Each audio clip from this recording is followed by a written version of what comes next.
वहाँ पे चोरी हुई है, स्पष्ट बात ये है। और जिन्होंने चोरी की है उसकी जांच होनी चाहिए। दोषी, इसका मैं पक्षधर नहीं हूँ कि किसने किस मंशा से दिया। किस अब क्या आप राम मंदिर के ऊपर ही बुलडोजर चलाने की बात कर रहे हैं? प्रभु, ये लोग बातें करते करते ऐसी बातें कर देते हैं। क्यों हम लोग किसी को भी बचाना चाहेंगे? या हमारी सरकार हाइड्रोजन ट्रेन को जिस तरीके से हरी झंडी दिखाई गई है, मैं मानता हूँ कि ये एक सफल प्रयोग होगा। नहीं, देखिए, ये एक अच्छी पहल है।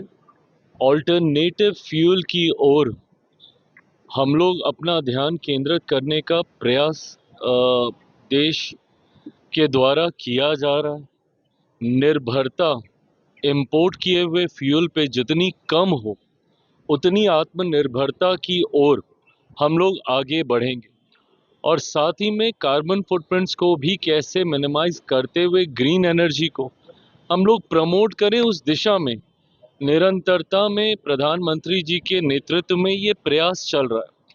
और उसी का परिणाम है कि आज पहली हाइड्रोजन ट्रेन को जिस तरीके से हरी झंडी दिखाई गई है, मैं मानता हूं कि ये एक सफल प्रयोग होगा, जिसको आने वाले दिनों में बाकी सेक्टर्स में भी रेप्लिकेट किया जाएगा। प्रधानमंत्री नरेंद्र मोदी ने जलांधर में कहा है कि पहले कांग्रेस जो थी वो ट्रेनों के लिए घोषणा करती थी, लेकिन ये सभी झूठे होते थे। जंक्शन की स्थिति बदतर थी, लेकिन कोई सुध नहीं लेता था। देखिए, इस बात को तो विनम्रता से कबूल हर कोई करेगा ही। सत्ता पक्ष हो, विपक्ष के लोग हों, जो लोग आज संभवतः प्रधानमंत्री जी की अलग अलग कारणों से आलोचना कर रहे हैं या हमारी सरकार की आलोचना कर रहे हैं, वो इतना तो स्वीकार करेंगे कि आज जिस तरीके से ट्रेनों का एक जाल फैला है, जिस तरीके से विस्तार हुआ है, जिस तरीके से ट्रेनों में सुख सुविधाएं बढ़ाई गई हैं, जिस तरीके से मॉडर्नाइजेशन ऑफ रेलवे स्टेशंस हुआ है, जिस तरीके से एयरपोर्ट्स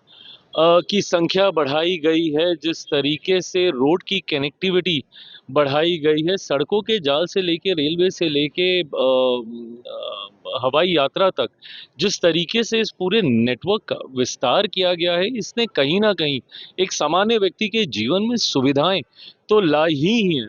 और इसी सोच के साथ हमारी सरकार ने काम किया। हकीकत है, जो प्रधानमंत्री जी ने कहा, पिछली सरकारों में घोषणाएं होती थी और चुनाव एक पूरा उन घोषणाओं पे ही बीत जाता था और अगला चुनाव बिताते थे ये लोग उसके शिलान्यास की तैयारी करने में। धरातल पर चीजें उतरती हुई ना के बराबर देखने को मिली। 12 साल में ये डिलीवरेबल्स हैं जो हम लोगों ने करके दिखाए हैं। यूपी के जो विधानसभा अध्यक्ष हैं, यूपी के जो अध्यक्ष हैं बीजेपी के विधानसभा के, उन्होंने कहा है कि राम मंदिर में जो चोरी हुई है, जो लोग ईमानदारी से दान नहीं किए हैं, उनके ही पैसे चोरी किए गए।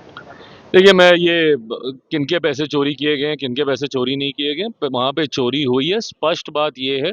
और जिन्होंने चोरी की है उसकी जांच होनी चाहिए। दोषी, छोटे से छोटा, बड़े से बड़ा अधिकारी जो भी हो, उसके ऊपर कार्रवाई होनी चाहिए। मैं पक्षधर नहीं हूँ कि किसने किस मंशा से दिया। कैसे पता कि 100 रुपये इसने डाले, 500 रुपये उसने डाले, तो किसने किस मंशा से डाले, ये बातों के कोई महत्व नहीं है। बट हाँ, जांच होनी चाहिए। सपा के लोग बोल रहे हैं कि इसके लिए बुलडोजर नहीं चलेगा क्या? राम मंदिर में जो चोरी हुई है, अब क्या आप राम मंदिर के ऊपर ही बुलडोजर चलाने की बात कर रहे हैं? प्रभु, ये लोग बातें करते करते ऐसी बातें कर देते हैं। जरूर कार्रवाई होगी ना, क्यों कार्रवाई नहीं होगी?